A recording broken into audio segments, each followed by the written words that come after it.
Friend, Indian GST के YouTube channel पे आप सभी का स्वागत है। फ्रेंड, आज एक इनकम टैक्स के और सेक्शन के बारे में हम आप लोगों के साथ डिस्कस करने वाले हैं, जिसका सीधा इम्पैक्ट एक हाई सैलरीड पर्सन पे ही पड़ सकता है, या अगर आप ज़्यादा इनकम सेविंग करने की सोच रहे हैं तो आप पे भी ये इम्पैक्ट देखने को मिल सकता है।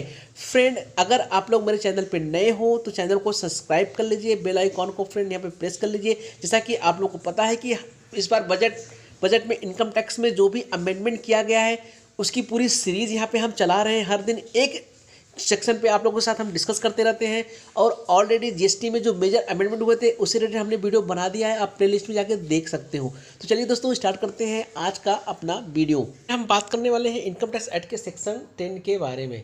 सेक्शन 10 के सबसेक्शन 11 और सबसेक्शन 12 को हम पहले समझेंगे कि सेक्शन 10 के सबसेक्शन 11 और 12 में हमको क्या बताया गया है, फिर हम आपको बताएंगे इसमें क्या मेजर चेंजेस किए गए हैं। तो फ्रेंड, वीडियो में लास्ट तक बने रहेगा, वीडियो को बिल्कुल स्किप मत करिएगा, जिससे आप इजीली से इसे समझ सके। तो फ्रेंड, यहाँ पे मैंने इनकम टैक्स एक्ट ओपन किया है।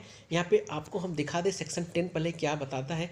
तो सेक्शन 10 आप देख सकते हो, income not included in total income. Section 10 बताता है कि आपका जब इनकम टैक्स का कैलकुलेशन किया जाएगा तो वहाँ पे ऐसे इनकम को इंक्लूड नहीं किया जाएगा।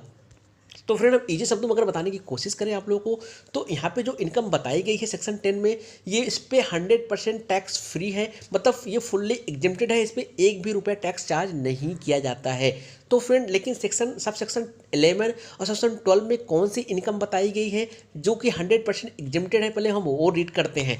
तो फ्रेंड चलेंगे, हम आपको सब सेक्शन 11 पढ़ के यहाँ पे बता देते हैं। Any payment from a provident fund to which the provident fund act 1925 applies or from any other provident fund set up by the central government and notified by it in this behalf in this official gazette। इसका मतलब हुआ friend कि एक salaried person जब अपना EPF में पैसा contribute करता था, पैसा जमा कराता था, तो उस पर जो इंटरेस्ट इनकम एक्रू होता था वह 100% एग्जेम्प्ट था, उस पर एक रुपये भी टैक्स देना नहीं पड़ता था। या कोई एससीसी पर्सन अपना पीएफ अकाउंट में पैसा जमा करता था और उससे जो इनकम एक्रू होता था या जो इंटरेस्ट एक्रू होता था उस पर भी एक रुपये का टैक्स नहीं देना पड़ता था, वो फुल्ली एग्जेम्प्ट था।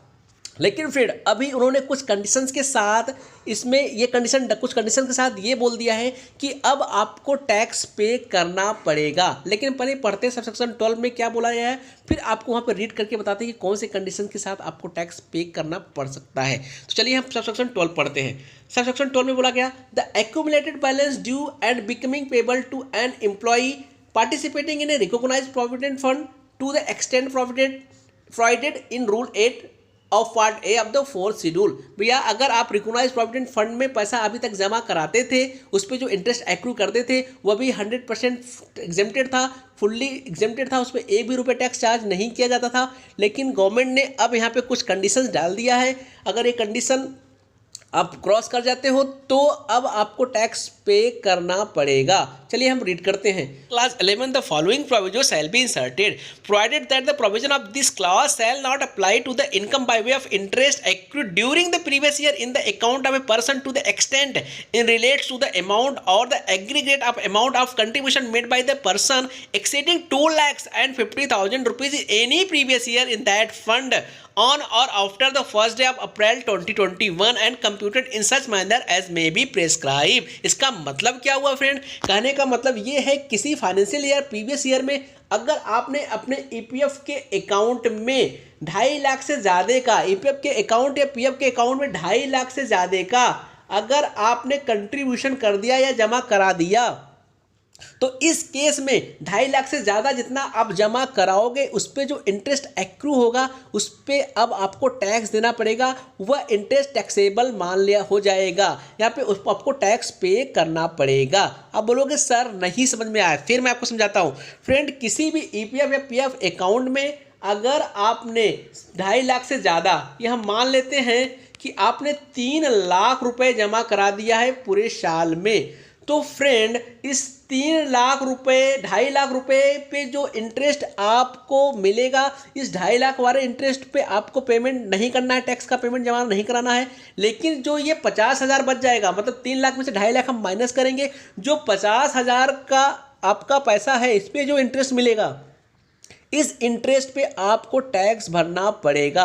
2.5 लाख से ज़्यादा इन्होंने बोला, 2.5 लाख से ज़्यादा मतलब अगर आपने 3 लाख किया तो मतलब 50,000 रुपये आपने ज़्यादा का यहाँ पे पैसा जमा करा दिया है, इस पे जो इंटरेस्ट मिलेगा ये आपका टैक्सेबल हो जाएगा, इस पे आपको टैक्स भरना पड़ेगा। मतलब 2.5 लाख तक अगर आप जमा करते हो उस पर जो इंटरेस्ट मिलेगा उस पर आपको एक भी रुपये टैक्स भरना नहीं है। बट 2.5 लाख से जितना ज़्यादा आप कंट्रीब्यूट करोगे या जमा करोगे उस पर जो इंटरेस्ट मिलेगा उस पर आपको टैक्स भरना पड़ेगा।